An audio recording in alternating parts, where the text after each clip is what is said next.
En los 3 capítulos anteriores me di a la tarea de explicar que de vivir en una simulación, habría elementos sutiles en la realidad que un ojo aguzado debería observar, desde fenómenos imposibles grabados in situ hasta sincronicidades inexplicables cuya probabilidad de suceder es ínfima.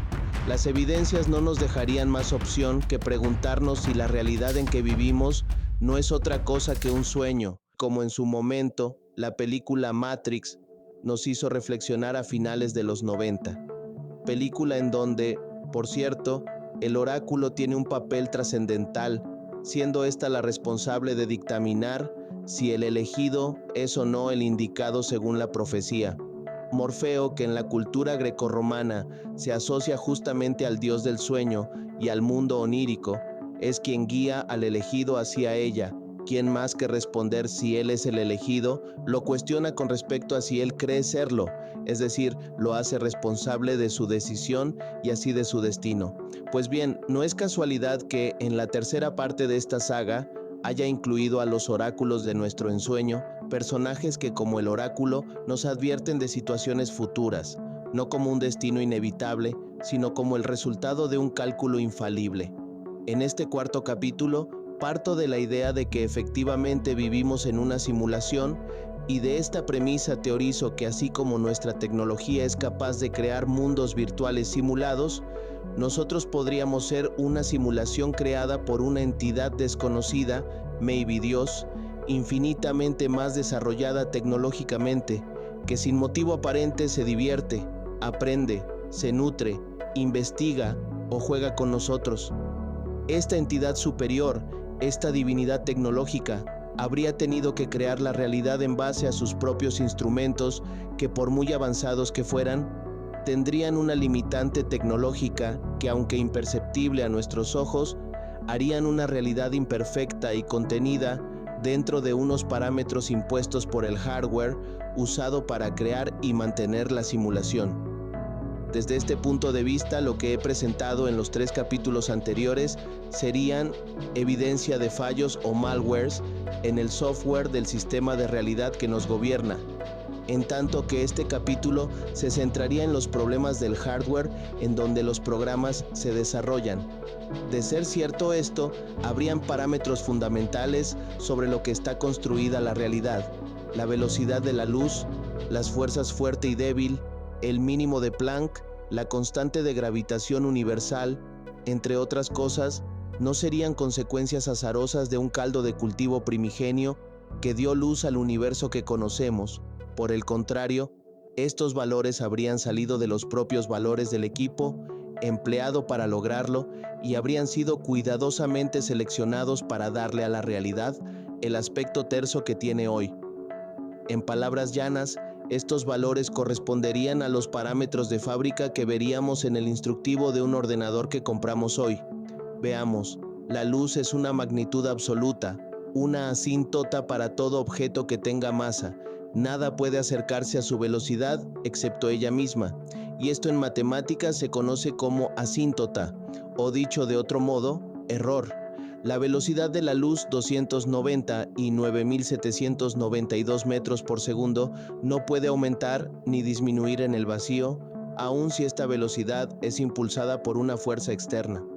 Es como si se tratara de una velocidad establecida a priori, como si de un procesador se tratara y que impediría que los cálculos y programas puedan correrse a una velocidad superior. Vinculado a esta velocidad estaría el poder de procesamiento de un sistema informático en términos de frecuencia y de longitud de onda. Si un hertz es un ciclo por segundo, las computadoras actuales tienen un poder de procesamiento de 9 gigahertz, es decir, 9.000 millones de hercios, que traducido a operaciones por segundo equivale a 1.1 exaflops o 1.1 quintillones de operaciones por segundo. Esto, que en sí mismo es una proeza, palidece con respecto a la capacidad de procesamiento que posee la realidad que conocemos. En estos términos, la máxima frecuencia que el universo nos deja conocer son los rayos gamma, cuya magnitud es de 10 millones de gigahertz. Estas energías son detectadas durante eventos sumamente violentos, como explosiones de supernovas, agujeros negros y fusiones de estrellas de neutrones. Esto significaría que en términos de procesamiento computacional, nuestra tecnología estaría a 9 por 10 a la menos 15 de la capacidad computacional del universo. Esto explicaría por qué la realidad que vemos es tan congruente y precisa con respecto a las obtusas simulaciones computacionales humanas. Dicho de otro modo, la cantidad de operaciones por segundo que podría realizar esta simulación sería de 1.222.222 de exaflops, un Everest contra los 1.1 exaflops de lo que hoy somos capaces.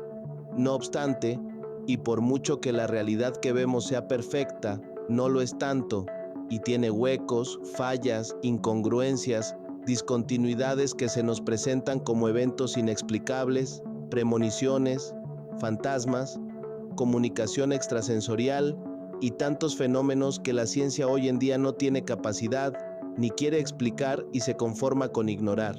De la misma manera, el mínimo de Planck delimita el espacio más pequeño que puede existir. Este es de una dimensión inimaginable, 1.6 por 10 a la menos 35 metros. Lo que debemos entender aquí es que este espacio es el mínimo necesario en el que pueden interactuar la masa, la fuerza de gravedad y el espacio-tiempo. Dicho de otro modo, es el mínimo espacio en donde la mínima masa puede colapsar sobre sí misma, sometida a la constante de gravitación universal. Más allá de esta dimensión, las leyes de la física dejan de existir. No hay realidad consistente por debajo de esta magnitud. Es pues el píxel que determina el detalle de la realidad que percibimos con nuestros sentidos. El lienzo en donde se dibuja la realidad estaría hecho de 1000 trillonésimos de billonésimos de puntos con esta magnitud en un espacio de apenas 1 billonésimo de nanómetro. Por otro lado, las fuerzas débil y fuerte que definen la atracción de los electrones con su núcleo y la atracción de los neutrones con los protones al interior del núcleo respectivamente, también están en la base de lo que nosotros conocemos como materia, y si sus magnitudes fueran diferentes, el universo que conocemos no existiría. Nadie, hasta hoy, ha explicado el porqué de sus valores, pero seguramente no son azarosas y su arbitrariedad, aunque parezca casual, a mí me dice que no solo fue buscada, sino medida para hacerla perfecta. Otros valores también apuntan a que en nuestra realidad hay mínimos o máximos, asíntotas que delimitan las fronteras de la realidad. La constante de Planck, por ejemplo, nos daría el mínimo de energía en julios que puede existir, 6.6 por 10 a la menos 34, lo que en otros términos corresponde al cero absoluto, a la mínima entropía, lo contrario de lo que significa la máxima entropía, que sin duda está emparentada con otra frontera también insuperable y que ya mencioné, la velocidad de la luz. Todas estas magnitudes podrían dar cuenta de una realidad prefabricada. Por otro lado, la secuencia de Fibonacci y el número áureo nos dejan ver que todo en el universo se organiza bajo los mismos parámetros.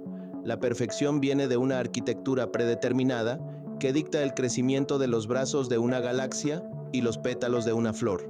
Este número no puede ser casual y su existencia debe encontrarse en lo más íntimo de la realidad fractal, en donde lo infinitamente pequeño es idéntico a lo inmensamente grande. El patrón se repite al infinito, lo que de alguna manera podría simplificar la organización de la realidad y permitiría el ahorro de recursos informáticos. La física cuántica no deja lugar a dudas que, en lo que concierne a la realidad, el observador es un ente activo y no un mero espectador. Sin el observador, parecería que la realidad no existe, y por ende, nos volvemos un elemento fundamental en su construcción. Pero esto atenta contra nuestro sentido común porque para nosotros, en nuestro mundo material, lógico y secuencial, nadie debería influir en la inevitable secuencia de las cosas. Y sin embargo sucede. Las sincronicidades, la concreción de eventos futuros imaginados, las incongruencias innegables que suceden en la realidad, llámense extraterrestres, fantasmas o premoniciones, que en la realidad hay algo más que no alcanzamos a entender, pero que determina que después de milenios la gente siga teniendo fe. La fe, que sobre todas las cosas es la materialización de que en lo profundo de los seres conscientes hay una creencia en lo imposible, en el error, porque este es lo que realmente nos vuelve humanidad. Delante de un mundo frío y materialista, en donde la meritocracia determina el éxito o el fracaso de una vida, rompo una lanza por aquellos que apuestan a sus sueños, que creen en su destino y logran del fango hacer castillos.